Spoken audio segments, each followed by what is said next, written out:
Jadi Keraton Jogja itu meresmikan atau launching namanya sekarang Mushaf Quran versi Keraton Ngayogyakarta Hadiningrat, yang aslinya dulu sebenarnya tulisan tangan 200 tahun yang lalu pada waktu Hamengkubuwono kedua kalau tidak salah.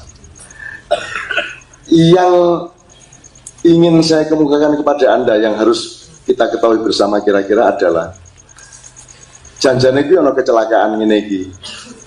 Kiai Kanjeng itu sudah runding sama Gusti Joyo dan pihak keraton maupun IO-nya di Kadipiro itu pada tanggal 2 hari sebelum hari H, tanggal berapa berarti ya?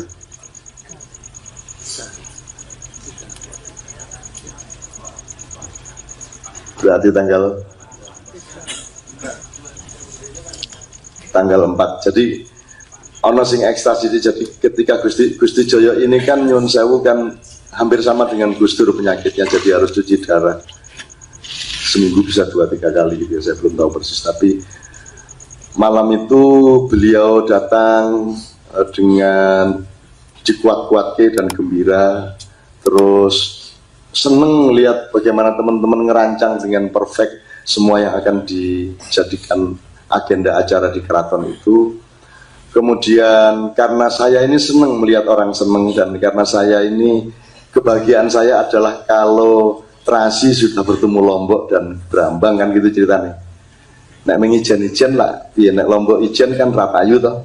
Misalnya Lombok didol dengan pengumuman saya adalah makhluk Allah yang mandiri, jangan dicampur-campur sama apa saja karena saya punya ideologi sendiri gitu ya. Kira-kira Lomboknya payu ora kuwi. Ora gelem campur sapa-sapa. Jadi Lomboknya mesti ra payu kuwi.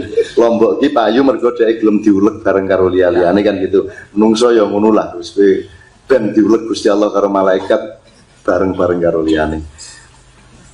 Nah karena saya gembira, terus kita berdiri bersama mendoakan Gusti Joyo. Selawatan kalau tidak salah waktu itu ya.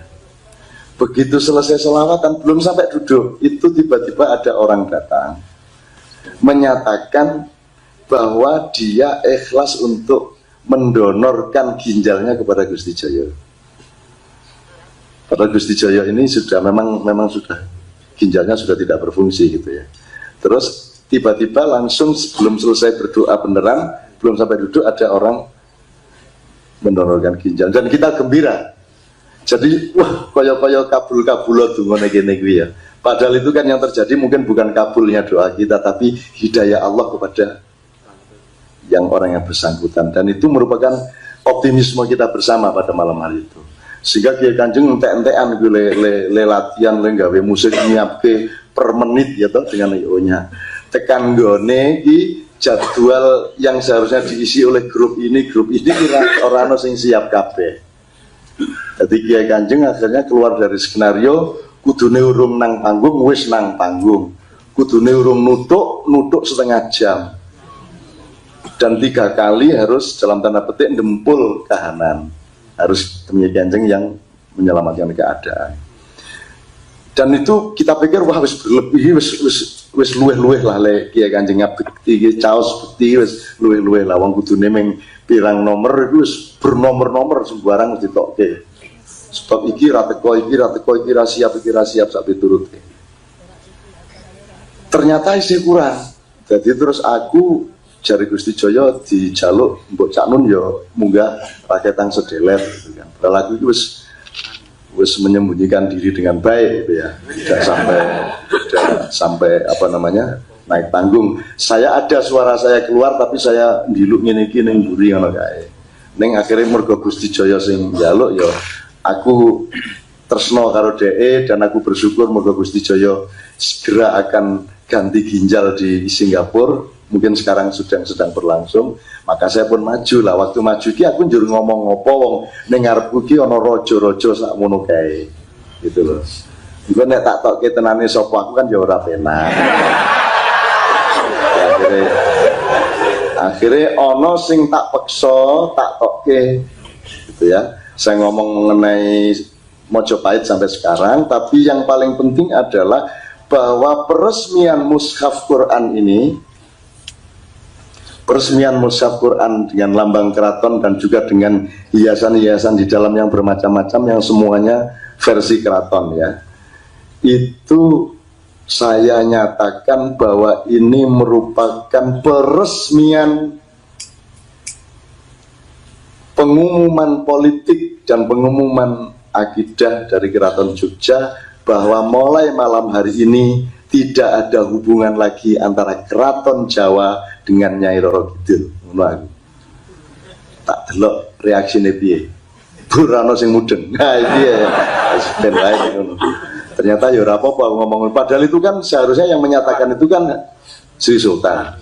Tapi saya nekat menyatakan bahwa malam hari ini seluruh sejarah Keraton Yogyakarta kita nyatakan tidak ada lagi hubungan dengan Nyai Roro Kidul. Do keplok. Nah, Nyai Roro Kidule ngancam saka mburi asu cah iki ngono kuwi ta. Ngono. Ah, ning aku wis ana kanca-kanca liyane sing bentengi kan. Ini seakan-akan main-main Mas, tapi bukan main-main Mas. Ini bukan main-main, dalam arti gini loh. Boleh dia ada, boleh dia tidak ada, tapi pasti idiomatiknya Roro Kidul itu menjadi kekuatan politik berapa tepat. Itu pasti. Terserah dia ada atau tidak ada. Terserah dia itu jin atau jenis makhluk yang lain. Terserah. Apa dia cuman roh yang energi yang liar saja atau energi yang sedang status quo sebelum sebelum akhirat berlangsung. Tapi pokoknya jelas dia merupakan kenyataan politik berapa tabat sampai zaman ini. Jadi tidak ada presiden Indonesia yang tidak mendekat-dekat ke aura Nyai Roro itu. Sejak pandemi. Makanya kan begini. Jadi pokoknya singkat kata waktu itu saya jelaskan.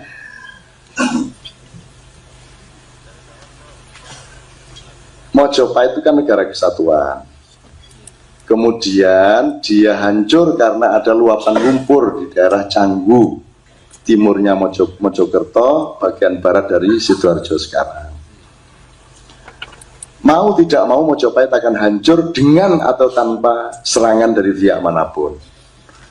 Memang ada terjadi bentrok sedikit antara orang Mojopahit dengan kelompok-kelompok Islam di daerah utara yang menyebabkan bapaknya Sunan Kudus yaitu Sunan Ngudung meninggal dunia dibunuh oleh senopati perang Mojopahit yang waktu itu dipimpin oleh Brawijaya V.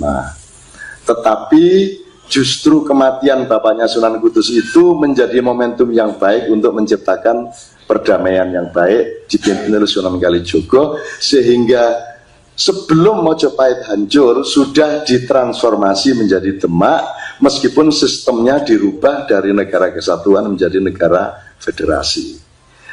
Negara kesatuan dengan tradisi upeti, terus negara federasi dengan tradisi persemakmuran, di mana setiap wilayah dipimpin oleh Ki Gede atau Ki Ageng.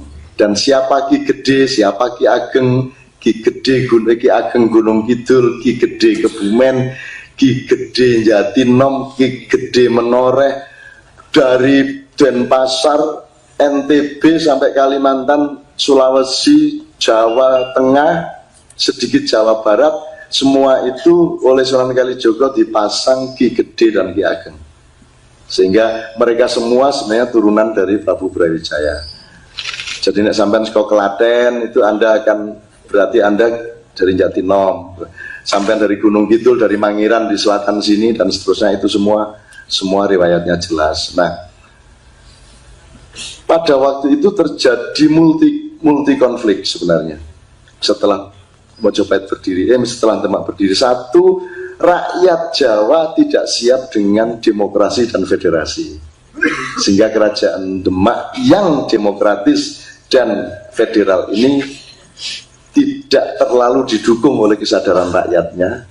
Apalagi pada waktu itu terjadi multi konflik, satu antara Sunni dengan Syiah, nomor dua antara kebatinan kejawen dengan Islam secara menyeluruh, nomor tiga antara turunan-turunan dari Prabu Brawijaya yang bertentangan satu sama lain. Ada yang gaduk di antara tiga ini konfliknya ada yang terpisah. Tapi yang pasti yang paling terkenal adalah tokoh Syiah yang namanya Aryo Jipang bertempur melawan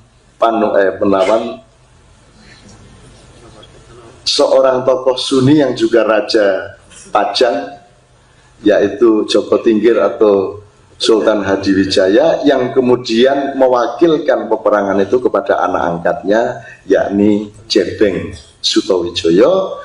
Nah, Jebeng Sutawijaya ini sebenarnya juga murid Sunan Kalijogo, tapi agak marginal, sebagaimana gurunya dia yaitu Ki Juru Martani atau Ki Mondoroko, juga muridnya Sunan Kalijogo, tetapi bukan murid langsung, artinya tidak sampai intensif di pesantren Gelagah Wangi pada waktu itu, sehingga orientasi Demak yang berlatar belakang spiritual Wali Songo, ketika kemudian konflik antara Sunnah dan Syiah, antara Jawa Kejawen dengan, nah istilah saya, Islam Jawa melawan Jawa Islam, itu kemudian membuat ada semacam keputusasaan politik seperti yang sekarang terjadi, sehingga kemudian kekuasaan dipegang oleh bukan terusannya Mojopahit atau Demak, melainkan sempalannya, yaitu Ki Gede Pemanan punya anak namanya Sutawijaya, itu yang kemudian menjadi Raja Mataram yang pertama. Nah, Raja Mataram yang pertama inilah yang kemudian secara resmi tidak lagi mengacu kepada Wali Songo. Jadi tidak punya jadi asas tunggalnya bukan lagi Wali Songo, nah, tapi Nyai Roro gitu. Nah, sejak itu Raja-Raja Mataram tidak pernah terpisah dari mitologi Nyai Roro Kidul sampai Bung Karno, sampai Pak Harto. Kalau Gus Dur sudah saya tanya dan dia bilang wis baca wong dewe Nyai Roro Kidul wis jilbaban kok saiki. Kata dia begitu, tadi sudah saya tidak persoalkan lebih lanjut. Sambil tersenyum gitu ya. Nah, tapi berikutnya kan tetap saja mau tidak mau tetap membuka pintu dan mencoba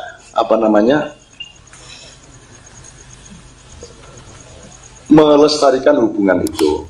Nah, teman-teman sekalian, sebenarnya Wali Songo alhamdulillah, Nyai Roro Kidul juga oke-oke saja kok sebenarnya.